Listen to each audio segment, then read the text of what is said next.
So listen, you better gonna watch out my next podcast. Otherwise, I'm gonna make you to call me daddy. I'm your host, Rena Friedman Watts, and this is the Better Call Daddy Show. Hey, this is Big Daddy, Wayne Friedman. That's my grandpa.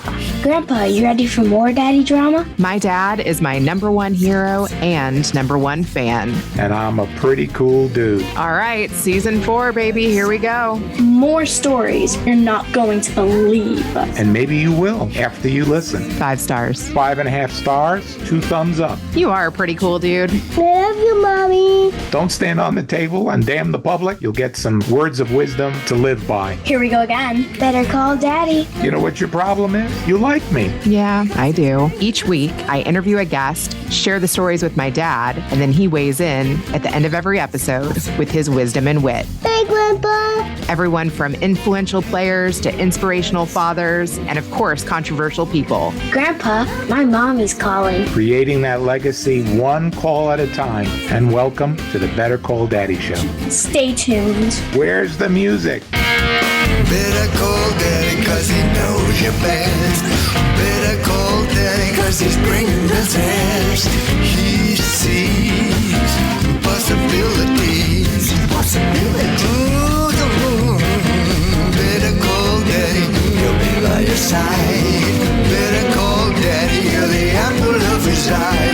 He sees possibilities. Oh, you can be. Today's guest, Sheena Bathory, delivered what every father would want. She carried on his legacy and claimed her own.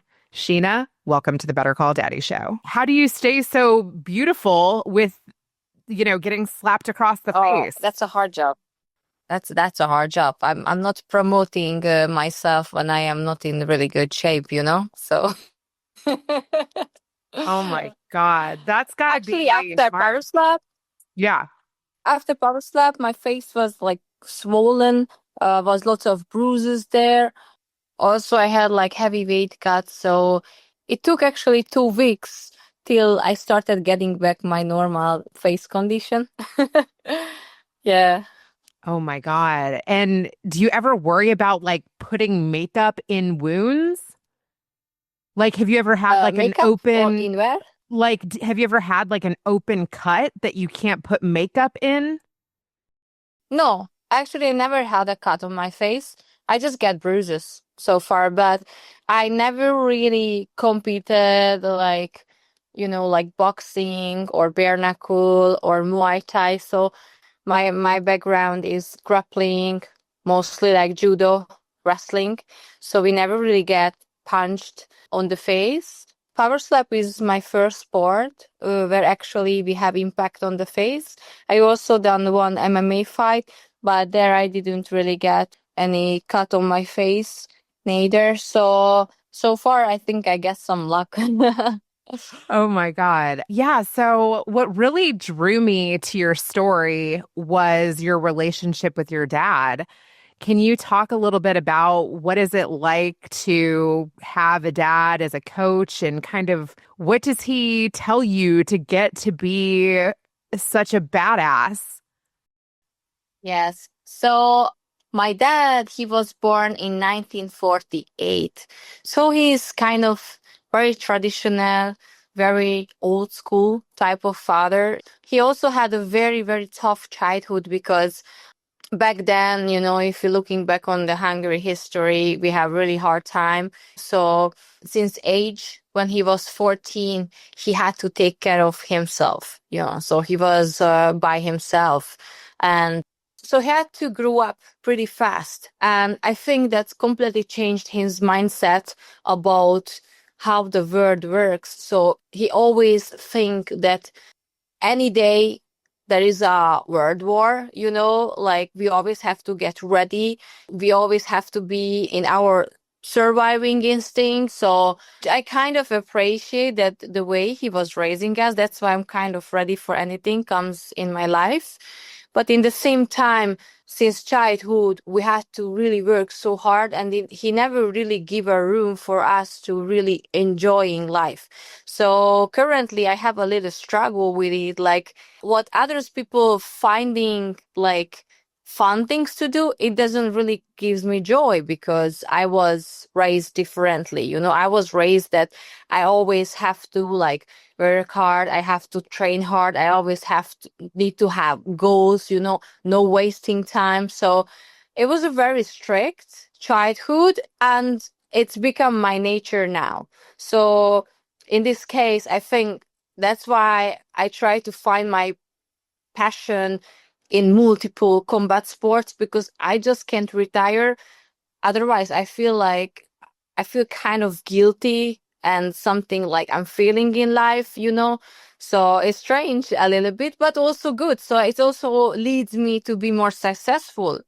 But he taught me really a lot. So when I was a kid, we already learned how to take responsibility over others' life. So we had a little farm.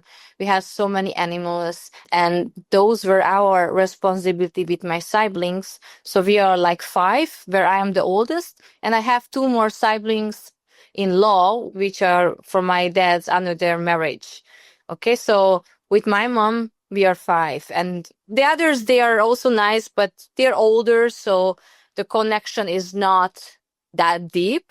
But with we are 5, we actually grew up really close together. And since we were a kid, dad just taught us that in the morning we started with working, like taking care of the farm, like the morning routine work, like feeding them, give them some drink, some water, and then after we started our morning training, the judo training. So this is how the judo started with my dad. I was 9 years old, and before sometimes I watched him training judo, because he was 5th place in the Olympian in 1972 Munich, and he was silver and bronze medal in the European Championship with judo. So he was actually a very good fighter. But I just was watching him when I was a kid, and there was no really expectation. I did more like horse riding, because he's also a horse stuntman, so he Cool. was so he was in many movies, because so many movies they shoot in Hungary, since it's cheap and they can get their tax refund, or I don't know, something like that. So Yeah. in this case, he was in many, many movies as a stuntman. So he never really wanted that his daughter ever start to do judo, like heavy combat sport. It's interesting, but after years, I like in the school, I felt like guys always just try to like trigger me to looking that I kind of kick their ass. And like I had an attitude like I like to fight. I'm not a girl who's looking for trouble, but for some reason I always ended up in some trouble. So very protected myself, or I had to protect many times my siblings, because I was the oldest one in the school. Because my dad told me like, you are the oldest, you have to take care of them. So anytime was problem in the school, I went after them, and I just help for my brothers and sisters. So in this case, I was like, I think I want to fight. I want to be a fighter. And my dad made me promise like, okay, my daughter, if we're gonna make this now, you cannot quit. We have to make the whole journey. So it's not something like I want to start and then after half a year, no, I don't want this. And he said like, you promise? And I said yes. And we shake the hand that, okay, from now on, I will become a judo fighter. But that's why he made me promise, because we lived in a small town, in a village, and there was no judo. So dad had to create a gym to provide me that I can training there, to chase my dreams. And we were not from really rich families, so we were still like building our house slowly. So we started training in our basement in the house. It was a small room. And my dad got from somewhere a used judo mat. It was still folded, but we were very happy that, we get something we can train on. So we started training, but in the beginning, I was just training only with my siblings. That's how we started. And then slowly from the village, more people started joining our gym. So there was more partner. And then that told me, because it was a bit interesting for me, like others going actually in the gym to training, and me basically from my room have to go down on the stairs and I'm already in the gym. And, we didn't really have like a proper place to lifting weight. It was more like from my dad's prime age, like some weights, some dumbbells that was collecting. And actually that's what we were using, for training. And even now, that's why I think I like to go in the old school gym, which gives me more this vibe. So we started training, then we started competing, and then first we did some local competitions, we started winning, and then the Hungarian national competitions. Slowly we started like having more and more like wins. And after a few years, I ended up in the Hungarian national team. So when they already started sponsoring my international competitions, and slowly I also started winning some international competition like European Cups, World Cups. Also my brothers, they also started winning many, many tournaments. And then actually this is how the journey started with him. I love that. I can't believe that like you shook your dad's hand and then you stayed with it. Like, did you ever feel like quitting where you're like, I changed my mind? You were so young. Now, yeah, so what I'm promising as I can, I really try to keep that promise. Yeah, so I also don't like to promise something I cannot keep. So in this case, when I was a kid, if dad makes me something to promise, it was like it has to happen like this way, and I cannot change my mind, So it wasn't really an option that I ever gonna change my mind because I promised for my dad, But in the same time, I just loved it. So on the side of judo, I also did handball. Hungary is pretty good in handball. And I also did track and field. And I wasn't really bad in track and field. I was a sprinter, jumper, And then when I was 14 years old, I had to train more, like specifically for one sport. So my dad told me, like, he even asked me, like, okay, now you kind of have to choose which sport you want to do, like, prioritizing, because you can't share in many ways, and it was evident for me that absolutely judo. But I was good in the other sports too. Like I was winning many tournaments there too, but for some reason, judo fulfilled my passion.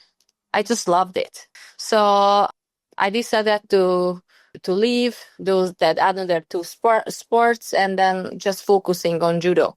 Do you think it helped that your dad was like really into it too, though? I think just the culture itself in judo is already very unique. It teaches kids. It's not just a sport. It comes from Japan, So judo, when you are step on the mat, it teaches you that how you have to respect your opponent, even though you are not agree with the result. If you lose, you still forced to show deep respect towards your opponent, towards your referee. It makes you just stronger inside. Also, like, I like the formals, I like the kimono, how it just give a very classy, look for the sport, which I also like. I like the mind game in judo. It's never just like you directly want to grab someone and just throw. You have to, it's like a chess. You have to, play out your opponent. And while you are moving is like a deep mind game there. So it's very deep. It's very, very deep. And I like the challenge of it also. I like that how I would say like its spiritual is also very deep. every combat sport, but the judo is in a different level because of Japan. We have to show so much respect for the sport and for your opponent, referee, for everyone. And I think that's why it brings on a different level of class Ooh, I love that. Have you made it to Japan? many times. Talk I to me love it. about that. Yeah. What was your Yeah. experience like there? So they're very clean for sure. Oh, yeah. Yes. But the training camp, yeah, it's a bit different. Like Europeans, they do judo more with strength. We like to use our strength, and me too. Yeah, I love being strong. But Japanese, they're more focusing on technique, and it also shows that sometimes technique can beat power. Because they use their technique on the right time, and their technique comes with explosiveness. So if you're always using your power, you're getting like very stiff, and it's hard. It's hard to be very explosive. So still, Japanese, they're dominating every, like the judo Olympian world championship. So obviously they know something. But they also have like endless cardio, and I think this also comes from they're not using always their strength. Like they are very, very technical, and that's what we European have to keep up with. But we also can cause them difficulties with our strength sometimes. So yeah. Huh. That's so interesting that you can notice the different nuances in technique. Yeah, and it's something is very crazy is they don't heat the gym. So in the winter time, you're barefoot, in judo, but it's so cold their gym. Like the windows are open. I don't know. I heard from many others, but the gym I was at, it was always very, very cold. So yeah, that's interesting. Like they love training in cold. That is crazy. Even when minus is outside. So in my home, we had a gym in our basement, and also that built a little bit like Japanese style of gym outside, which was like no walls, nothing. And sometimes he said when it was winter time that we had to go outside to train. Oh, no. Yeah. I hated that. Yeah, but yeah, it made us tougher. For sure. Okay, so I'm a mom of four, and my two Appreciate. teenage boys had a couple questions, so I got to make sure I got those in. One of them wanted to know if you had a boyfriend. Oh, boyfriend. No, so it's hard now because I'm traveling a lot. Honestly, I'm chasing my career now, and I'm prioritizing mostly my goals. I'm 34, and I feel like there are a couple more years. Relationship is a job. Is a hard job, and I feel like I cannot take fully responsibility to take care of my partner emotions, and I feel like it would be like very, very one-sided. So in this case, I think it's the best if now I'm just posing it. Obviously there are volunteers, or yeah, but I'm not playing with anyone, like, giving a chance and then I'm just ghosting them. It's not my game, and I don't really even have time for that. So, so yeah, I feel like now I have to focus more on my career. And when after I achieved, I think I can more share time and working on it, because now it's really hard time. When I have competition, I cutting weight, so my mood is changing. It would be a very hard job for them to deal with it. And now I also don't want to deal with their mood swing, what I would, triggering for them. So I'm just avoiding anything which would cause me any potential trouble. I love that. Okay. And then, yeah, so alongside the question of do you have a boyfriend, what is dating like for you? I don't have like normal dating experience. And I think it's also coming from childhood because my dad didn't let me to date until age 18. So I was scared of guys. And my phone, they took away my phone always. That you know that I don't talk with any guy, and yeah, it was a bit hard for me. Even when I went to the high school, my dad cut my hair this short that guys don't get into me. I had a long blonde hair and I had to cut short. So yeah, he made sure that I focus on the sport, you know.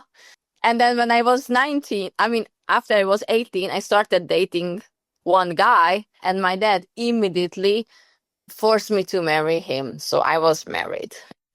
Nice. Yeah, Okay. so So he that's was, something you don't usually talk about. yeah, so he I told you he's old school. I had to go through on hard time also with him, you know. So there was thing what kind of scared me, but as a good daughter, I didn't argue with him. I felt inside that it's something not for me and definitely not now. But I was scared to step up for myself or go against him. And I just let him to lead me, you know. And that wasn't good relationship because it was a very abusive relationship. So yeah, it's kind of destroyed my dream about how the marriage supposed to be like, you know?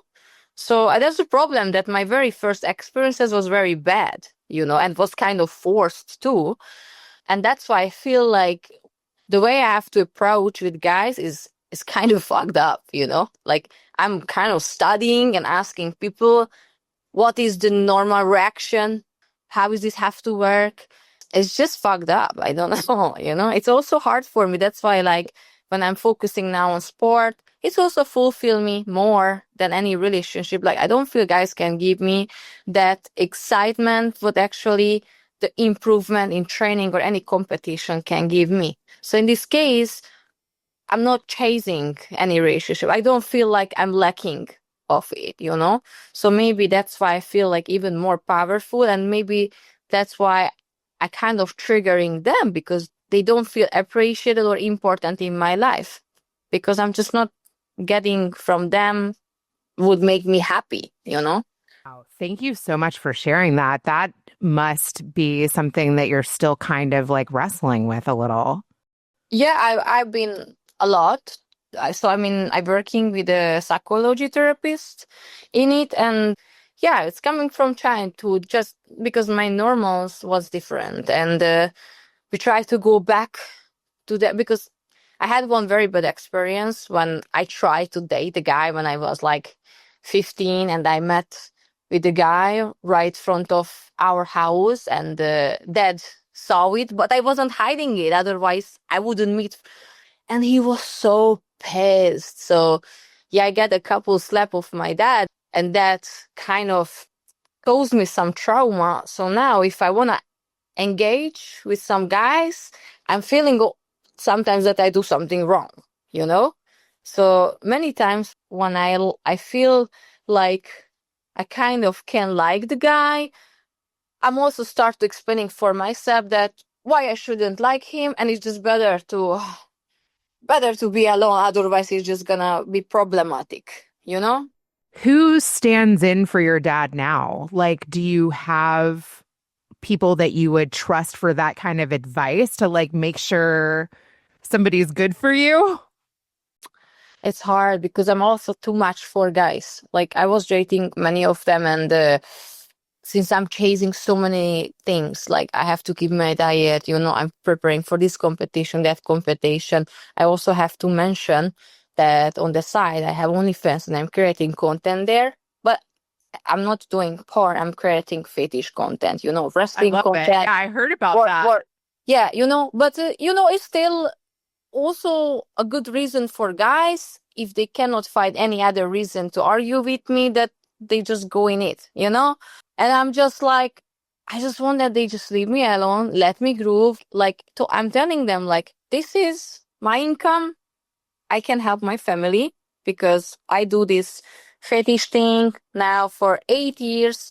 And I started getting in when my dad got stroke. So he couldn't work and we financially get like troubled, and I had to figuring out. So I found an opportunity in this industry to build up myself.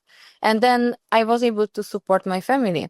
So that's why I'm not feeling shame about. Plus, this industry give me lots of support since there are so many intelligent people, very successful people, and they told me because first time I retired from judo, so I can work. I was working as a waitress. I tried to working as a reporter. I graduated as a sport teacher, but it didn't pay good, Yeah. So I was like, I have to figure out something else so I can give more for the family and I also can invest in myself. And this is how I ended up here. And those people told me like, hey, you shouldn't stop just because you stopped with judo. Why don't you go for WWE or for MMA? And they opened my mind, like, just because I left judo, there is many other things I can do. And this is how I started chasing my dream. Like, okay, I think let's go to United States. Maybe there is something for me. And I actually really feel that. But these guys started telling me like, hey, Sheena, there is a lot more in you. Don't stop, And that's why I'm very grateful for them. And this fan base they are one of my biggest supports, to be honest. Like without them, I wouldn't be here. And that's why I will be always proud of that, where I am. Yeah. That's amazing. I love that. Totally no judgment here. Isn't that how you got into power slapping too? Yes. Yeah. When somebody asks you about power slap, like how do you even explain that to people? Like what you do? You slap people for a living, but like somebody who doesn't know what power slapping is, what do you say to them? So when I moved to the States, I started doing pro wrestling and I was in Las Vegas and Power Slap just started. There was the exhibition competition and they were looking for some, like badass girls. And my friend, Jennifer Thomas, she's into this pro wrestling, industry. And she recommended like, hey, here is this girl, Sheena. She's a badass. I think she is going to suit her, And she was right. So I was like, yeah, I'm definitely down to do this exhibition competition because I tried to reach WWE, but there was no response. And I was like, damn, I really believed in that's gonna be my path. That's why I moved to the States, and it just doesn't really working out. And I started, get a bit disappointed, And then when Power Slap said like, hey, you want to do this competition? Before, I never heard about that because it was something new. And I started thinking like, okay, so when my intuition said to move to the States, maybe it wasn't about WWE, it was about Power Slap. I didn't know which exists before, But my intuition didn't lie. Like I have to go there for something. And yeah, in the first exhibition competition, I did one of my biggest KO. And then this is how the journey started. And I'm very grateful for Power Slap because of them. It's opened many other doors for me. I think not just me. I'm sure they changed many others' lives.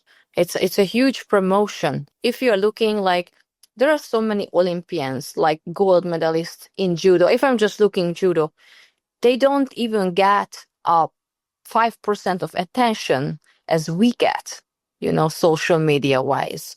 So I would say even though my Olympian dream couldn't come true, I think like the universe gives it back for me in this way. But still, it's because of Power Slap, because they're huge, they're growing, they're giving us huge promotion, they're showing not only how we can slap, but they're showing our personality, they're giving room for us to more like speaking, So, and this obviously, I started gaining many more fans with it, and I'm very grateful for that. I love how your personality comes out, that you blow your opponent a kiss. I mean, I'm sure that's become like one of your signature moves, right? Like, I feel like people love that. Yeah. So when I had the rematch against Jackie and I dropped her, but I didn't blow a kiss there. And then somebody told me like, you should have blow the kiss. That's your significant move, you know? And I was like, okay, I try to do for the next time. So now last time I did again because fans were asking me but for the very first time, it just naturally came from me. That's so cute. I love that. It's funny. Okay, so you did kind of share earlier that you had been slapped before, like growing up. I was actually like thinking back. I was like, I've been slapped across the face. Like when somebody slaps you across the face, like it's hard not to get emotional. Like it really is like an adrenaline thing. Like, Yeah, it just triggers. It's like you can't ignore it, right? and I was also wondering, like, when you first meet people, I heard you say in another interview that, like, you don't want to know them too much because you actually, like, care about hurting the other person. But do you ever meet people and you're like, I want to smack that bitch? Like, Yeah. Well, yeah. Well, that was one of my opponent, Jackie, because I didn't feel really the mutual respect of her when she did this neck chop. Like, oh, that was very hard time because so many fans, they don't really understand the rules. They wasn't really clear about what is neck chop means, you know? It's like you don't have to be tough or you can be tough. You're gonna go down anyways if somebody hitting the karates, you know? So anyways, even after that, the way she was talking down to me, like we don't talking down of opponents. Like I'm coming, maybe it's me because I'm coming from a different sport, you know. You can say facts like, hey, I think I'm stronger than Shayna and I obviously here to know, you know, to knock her out. Fine, yeah, that's why you are there to win. That's why we're all there, you know. But I just felt like it was very disrespectful the way. So the comeback, like I lost lots of fans, which is okay. Like that's when they see me like I was on the floor, you know, they're like, oh, now she didn't blow the kiss and blah blah blah. I'm like, okay, that's what I was signing up, you know. Sometimes we win, sometimes we lose, but we definitely get a big audience to see us falling, not just winning, you know. And I was like, okay, but you're going to see my comeback too, because I was sure I will come back. And it took almost a year till I get the chance to prove that actually I'm better and I don't need to cheat to knock someone out. And I don't like to cheat. It's not my game. It's not something I would be happy with. So yeah. And then I knocked her down and basically I think I could clarify towards my fans that who's better. and I saw in your post too that you said that you did that for your dad. Yes. So that's true. Yeah, that was very hard time when she knocked me down because that caused me a very bad like pain in the brain too. Like it took me a long time to recover from that. And in the same time, it was a very hard year. Like in the same time, because I lived in the States, after a few months, my dad ended up in the hospital. So I wanted to spend my time with him while he recovered. And I made my decision that it's time to move back to Hungary and support my dad and just be with my family. And when I moved back home, I was supposed to have the rematch with Jackie in October, but my breast implant get like explore. What's the name? What is this called in English? It was like leaking or something. Yeah, it was leaking. So I need to get explanted. Yeah. We Oh my removed, gosh. but it was coming with so much. I never had this pain in my life, to be honest. Awful. So I had to cancel my rematch because I got another problem, which I have to solve out. So, but I fixed this after a few months. And then, so I promised that I'm going to pay back for this match. It just started delaying. And I wanted to bring my dad to that competition, but his condition wasn't really good to flying. But we made the fight in January, and then I won. And Oh. sorry, it was hard because he passed away in March.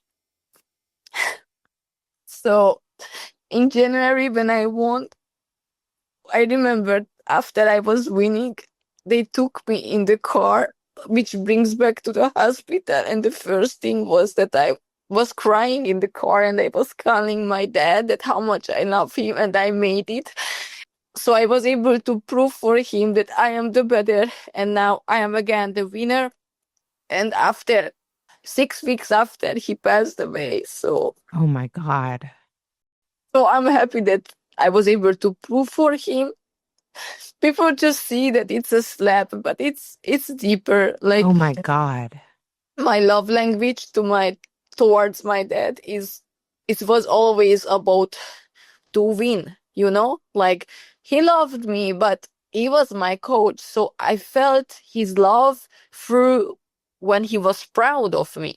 So my biggest accomplishment also and my motivation was Same. always to make proud my dad, Totally.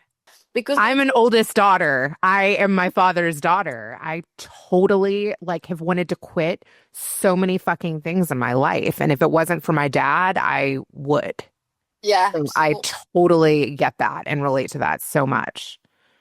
and after he passed away, I realized that I picked every goal of my life just to make him proud, I do know. but it was worth. I mean, that's why I was looking always for bigger and bigger goals to make him even more and even more proud. And honestly, beside that, he was very strict and hard on us. Nobody could be that proud as he was. No one. Oh my God, I love He's that. he's very tough, man. Like, I never met a man who was fearless like him. Never. Wow. And he never cried. Like, Really? I saw him crying only twice in his life, and it was one time when I left to move to Slovenia to work. That's when I saw he had to go out and he was tearing because we had very close relationship. I always felt like he really loves me and I always made him happy. I have a really silly side too, so I always, when he was like, very serious, I always tried to make him like laughing a bit. So I was able to work it out. But the other time when I saw him once crying, it was when he was speaking about his mother. So that only these 2 times I saw him all in his life, but he never had any fear. He helped also a lot of people when we were I was a kid and we were in the car, and if he saw that guy looks like a creepy guy and he kind of felt, the pedophilia things is really huge. So he felt that something is wrong and that guy may chase someone. He said, you stay in the car. And he get out and he started going after that guy and stuff. So he liked to, he had a very good surviving instinct. He read people very, very well, So he tried to help out, hoping in the situation in the street or in the street that he help out people. So he was really fearless. What a great dad. I love him already. Yes. So, and that's why I think, I also become very strong because I always wanted to be like him, and it's hard to find a man like that can measure up to your dad. Exactly. Even to me, like as a woman, I already doing many, many masculine things, I try to compare with my look, like having at least long hair, some lip filling, that I'm not a man, but I have very masculine energy, and the guys make they're very feminine next to me. You know what I mean? So it's hard for me to look up on them. I can see that. And it's okay, but then I have to become a leader in the relationship, and that's a job, to leading them and being their mother. Do you think you could be with somebody who's just a sweet, nerdy type or something? If he can understand me and he's not freaking me out and support me to grow, can work, I think. Could you date somebody who's not into fitness in the same way? Yeah. That's such a big part of your life. Yeah, and it's it's funny because I like if they are intelligent because at least they understand me. No right. no argument. So I love the intelligence of them. But I like to kind of teasing, like, okay, let's do like an arm wrestling going, I was you gonna know, ask you that. Like, do you arm wrestle too? Like, that's got to be like a hidden talent. just a little bit, just to, measure like where they are. I'm not expecting that, they beat me or they pin me or something, because I know it also involves skill, not just pure strength. But where's the guy there, and you just like, and I'm like, man, I was like, can you at least carry my purse or something, Oh And it's my just, God, yeah. and I have a bit like, the problem when I feel like I'm 10 times stronger than they are. uh, it's hard to hold back, and sometimes this honest thing is coming out, from my mouth, and it can be very humiliating for them. Yeah, like, do you think you could ever date an American guy? I did once, no, actually twice, and no, they're soft for me, very soft for me. They're very soft for me. Yeah, no. Yeah, I heard you say that like Hungarians say what they mean and they're a lot tougher. So I was wondering Yes. that. Yeah, they're also more abusive too, like, yeah. They're very old school. They want that woman has to be in the kitchen. You have to do your job, providing for men and all this stuff. So if a woman is becoming very independent and powerful in Hungary, that's a huge trigger for men over there. Yeah. It can cause lots of clash. Yeah. Wow. So with your parents' relationship, like did your mom She was very submissive, very submissive. That's why it wow. was very hard for me that she's a very tough woman, but she tolerated so many things, and I saw she was struggling. Yeah, because dad is very controlling. But he also had to take a control to take us the whole family on a different level. So it's hard. I kind of have to give right for my dad too, because he was a leader. But it's also was hard to see that it sometimes caused hard time for my mother. My Wow. mom sacrificed her whole life for us. She was 19 when she got with my dad together. So was my Then, mom. yes. But my dad and mom, they had 20 years in between. Oh, wow. Yes. So my mom was very, very young. And when dad went for horse riding, he always was passing my mom's house when she still lived together with the parents. And her mom always say like, hey, he's here, he's here. And so my mom was always looking out from the window and looking, my dad. So my dad was like a childhood love for her. That's sweet. I love And that. and then my mom was like, it was a mission for her. Like when she grows up, he's going to be her husband. So actually, she was going for it. And then when she was like 18 or 19, dad had a restaurant and a bar. And then she got hired as a waitress, there. Sweet. And that's how it started. They got together. So I think if my mom felt when she was a child, it meant to be together. I think so. That's nice. I like that. So she definitely loved him. No, she Kind of loved. like a Prince Charming. Like, Yes, exactly. She loved, and she said she wouldn't change anything, because she said, I have 5 amazing kids. I said, aw. if I wasn't with your father, you guys wouldn't be here for me. So she wouldn't change anything, but she's very aware of it, that she had a hard time, and maybe she could leave the relationship a bit sooner, or something, just to be a bit more free. Wow, she must be like so proud of you for like Yes, she is very your proud. independence. My God.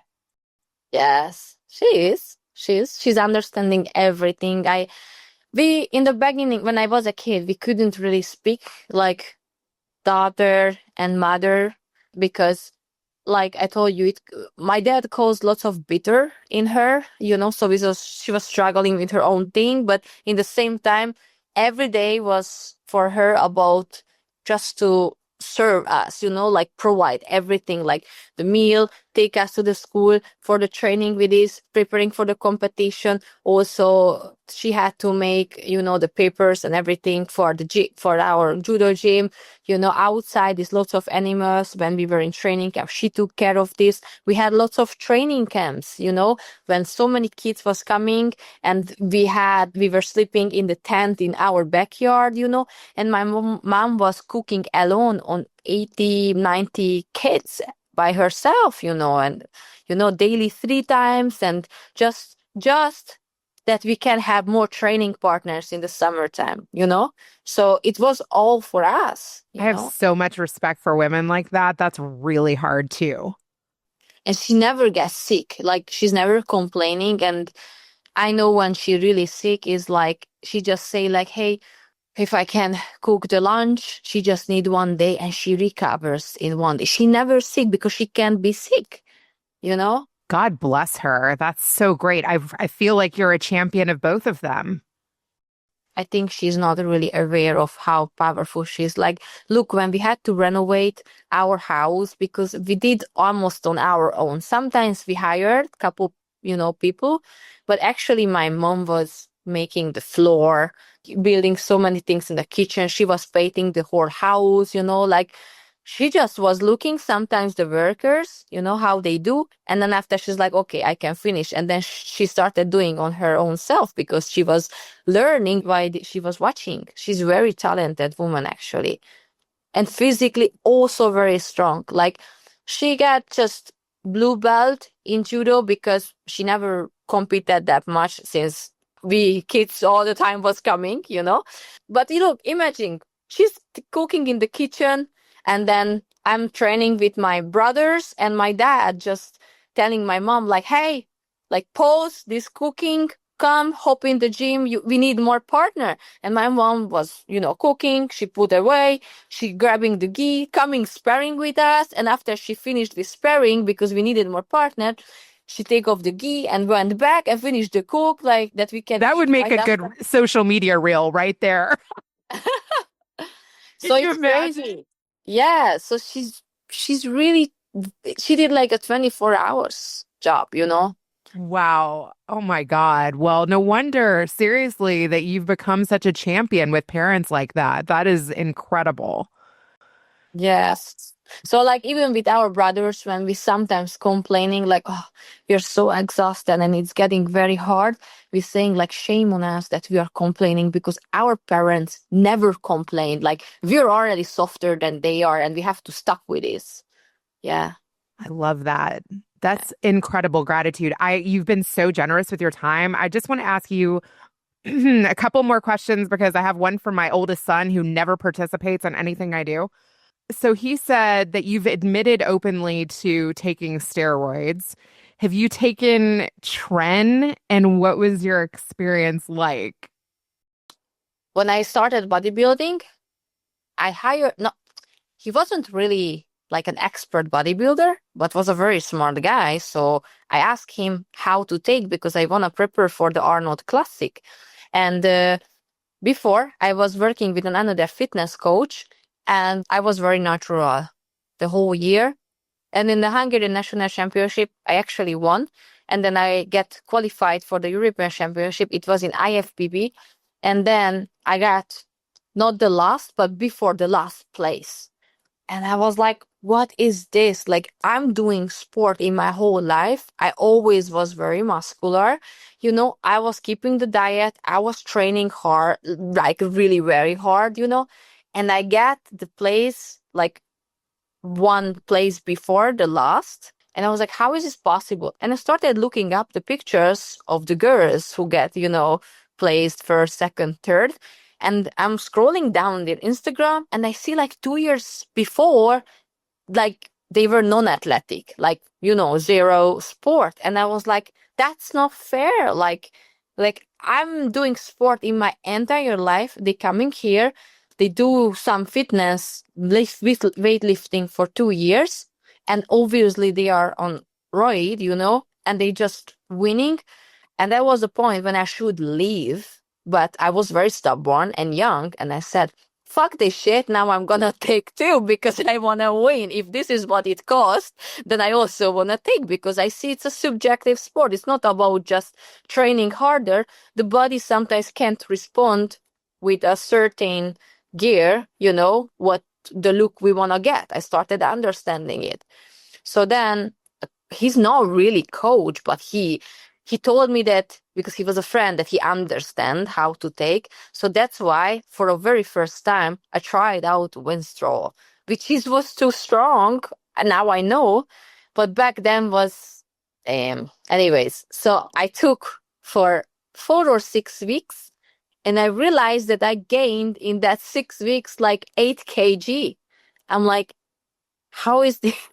I'm like, there is something wrong. Like, I don't want to grow this, you know, like I don't want to be that big, and stuff. And then after I told him, like, honestly, I don't really need your help because there is something wrong. So I left the dude. I stopped with the steroid because I already get like so much muscle on me in 6 and 8 weeks. So I was like, I don't want more muscle because I'm getting too big for wellness.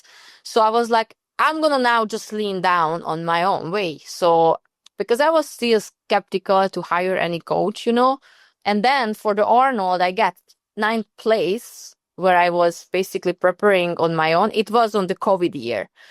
And I saw like maybe I need help because the water cut wasn't really the way it's supposed to happen. So I was like, I kind of lean, but the water cut wasn't there. I was, more worried for the stage. And I was like, we can work on this.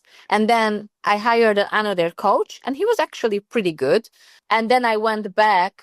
I did 2 cycle because I did 2 competition cycle, and then I just take another, and that was it. That's crazy.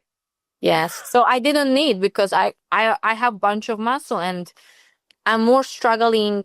It's harder for me to lose. So even in judo back then, when I did weightlifting, my waist started growing. So I have a really good genetic too, in my family, because all of us are very muscular.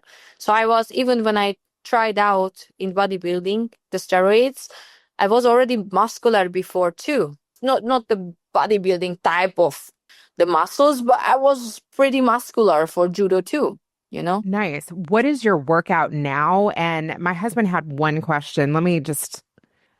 He said, which muscles and parts of your workout help constitute a slap ready fitness? So like, which muscles do you have to work out in order to be ready for power slap? I think rotation is very important for me. So the glute is also very important, but there is a specific exercise where I have to pull, like, either with band, or there is a weight where I have to, like, pull and rotate. That's very important. It gives me like a very good power. Yeah, rotation is one of the most important. Neck, training the neck strength. So I'm doing like lots of exercise from bridge. Yeah, basically this. But I'm training also MMA, boxing. So it's not just like specifically for power slap, but I also like to use bands. Oh yeah, band is very important. So you just basically practicing the slap with the band, because the band is kind of, is a resistant thing. So it slows down your slap. So you have to use more, power to speed up your slap. And after you leave, you do it without the bend, the slap is just going to be faster. And the speed is also very important to make KO. Wow. Do you want to do any okay, I did see your reel that you made with the Linda Perry trend where, it was like, this is how I would look at you at 20 and this is how I would look at you at 40. Like you did that little trend, where it's the what's going on, it was like you were looking and you said something about like, this is me at 20 and then this is me at 40. Like, can you just talk just a little bit about like your content creation and like some of the viral clips that you've done, or like how do you approach your OnlyFans or your content creation? Any thoughts around that? Okay, so honestly, I like to be creative and I always like to do everything what is a bit different. Like I see people like to, making trends, but I tried with that a couple of times. If it's very funny and I have a desire to do, okay, I'm doing that trend, but in the same time, I just feel like I'm not being unique. I'm just copy the others, and that's what I don't like. So that's why I try to be very creative. And I don't know from where, but for somewhere I always getting some ideas. For example, now my new ideas is like we have to remake the movie, The Scream, like if the Screams break in my house, like how he gonna end up? And definitely not I am the one who's going to scream. So I would beat him up. And then, I think it's funny because they already like the parody of it, but it's going to be the parody on my way as I would like to do. And I can use, all my things like guys, like my fans, they like so much when I do like lift and carry stuff. They really like it because it shows the power. So I want to do more clips, and selling on OnlyFans. This is because there's my exclusive content there. So with Scream, like multiple parts, when Scream gonna break in the apartment, like I just gonna, lift and carry all over, or I'm just gonna wrestling with him and gonna beat him up, and all this stuff, and I think guys like it because it's just something different. I love that. I saw the one of you like carrying a guy, like just walking around, being able to fully hold a man. I mean, Yeah, they love it. They love it. So the lift and carry thing is huge. People just love it, and it's just never enough for them. So I have to put in, and they like the wrestling thing too because it shows control, power.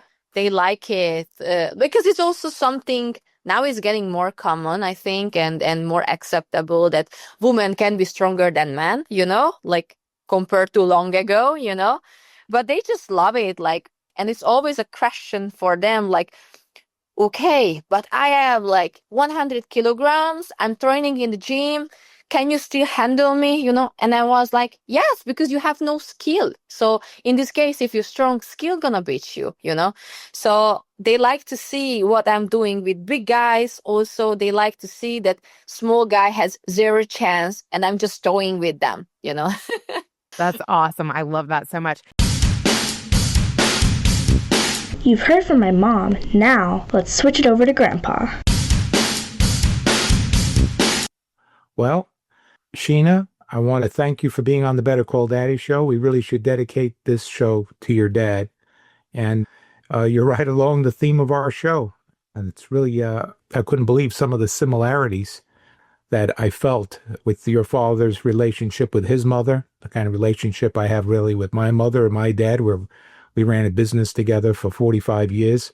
And I've tried to continue it, as Reno could testify to, that with some former employees, I've got it somehow still running for another 11 years. So it's 55 years that we're in business, in the lighting business. And if I can talk Rena's, one of her children into it, I would see if we could continue that legacy of the future. And that's what we're really talking about. Your dad, who was a champion in his own right, but he also could foresee the future. And you're part of his legacy. You're part of his dream of being able to have a continuum. And a good tactic that he used is that it was used on me as well. If you're going to go for something, you've got to be well disciplined and you got to be able to do it without quitting. So you learn that at a very early age, that if you're going to do certain things, that there's ramifications for what you do. And he got you to commit to having your dreams, his dreams. And the funny part is that that's the way it's supposed to work. The only thing is that we would like to hope that our children's dreams can be part of our dreams without having them necessarily be exactly what a father or a mother is laying out for you, where you have a chance to make your own choices. And your dad, like I said, he was able to get you to commit where it ends up being your choice too. So I did love that. And sharing really your whole story was quite moving. And I think that you also, from being part of the judo part, you learned that what sportsmanship is, what respect is, what discipline it is to be a champion, of what it really takes. The couple of people that have been working with me still in the business also have their own farms, and where they attend to not only my business, but they get up early in the morning and take care of the farm as well. A lot of farmers turn out to be the best people because they're not getting up at 9 or 10 o'clock in the morning. They're getting up at 4 o'clock in the morning, 5 o'clock in the morning, where they have responsibilities and chores to do. As soon as the rooster gives you a little hint that morning is here. In my case, I didn't come from a farm. My dad lived on a farm for a while, but I delivered the Providence Journal since I'm 11 years, 11 months, till I was almost 18 years old. And I was up at 4 o'clock in the morning every day for like 7.5 years. So I know what that morning rooster sounds like. But I think that it's really a shame that that relationship building, you're going to have to figure that out. We might have to do a Better Call Daddy Part 2, where we help you find your mate so that you can hopefully have a continuum when you're ready to pass on your dad and your legacy to the next generation. That's also part of why we're here, is not to just do and accomplish for ourselves, but to hope that we can show the future generations that example. And hopefully we'll figure out a match for you one of these days, okay? But I think I find it to be just hilarious that you're picking up men over your head or wrestling with them. I told Rena that I don't mind being a victim myself. I think that would be terrific. But I can see how popular that it can be because it's not ordinary. And that's the point. You have been raised to be able to do things that are not only not ordinary, but very special. And you really want to do it in a clear, conscious, respectful way. And you want to win not by taking drugs, not by bending the rules, not by any form of whatever a person's definition of cheating might be. You want it to be based on hard work, based on discipline, based on learning the techniques, learning how to be a champion, where you're able to overcome any adversity. That's why sometimes you do have to practice out in the snow. The Japanese, you have to give them credit because they are not necessarily the strongest person that you might face, but when it comes to technique and understanding how the body moves and how you can even use the force of your opponent against himself is also a matter of technique. And you brought up the chess game.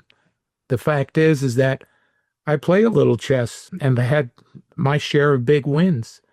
And yet, just to give you that further legacy understanding, when I saw Stephanie beat all the boys and tie for first and be a champion in the boys section in high school, where she won the individual high school championship and the state championship for Kentucky, believe it or not, I was more proud of that moment than any accomplishment that I might have achieved, where I had some really big wins also. But seeing my daughter being able to do something also out of the ordinary, something extra special, and her team that year went to the national championship, played in the open section where they were overrated on every board by 200 points. And for them to tie for 11th place is an unbelievable accomplishment, where they had to win games against opponents that were ranked much higher than them every single round, which is, again, where sometimes being the biggest or being the higher rated doesn't necessarily give you the win on the playing field. Thanks for listening. Now I think I'm going to go call my dad. I'll say goodbye and see you the next time. Thanks for listening to the Better Call Daddy Show. Join us weekly for new episodes and more daddy wisdom. Better Call Daddy is good advice always. And love you, Grandpa, and love you, Mommy. That's so cute. Don't forget to like, subscribe, and share. You can also find special episodes on my YouTube channel, and you can listen on Apple Podcasts, Spotify, Amazon Music, Alexa, On Good Pods. or your preferred podcatcher. That's a wrap for now.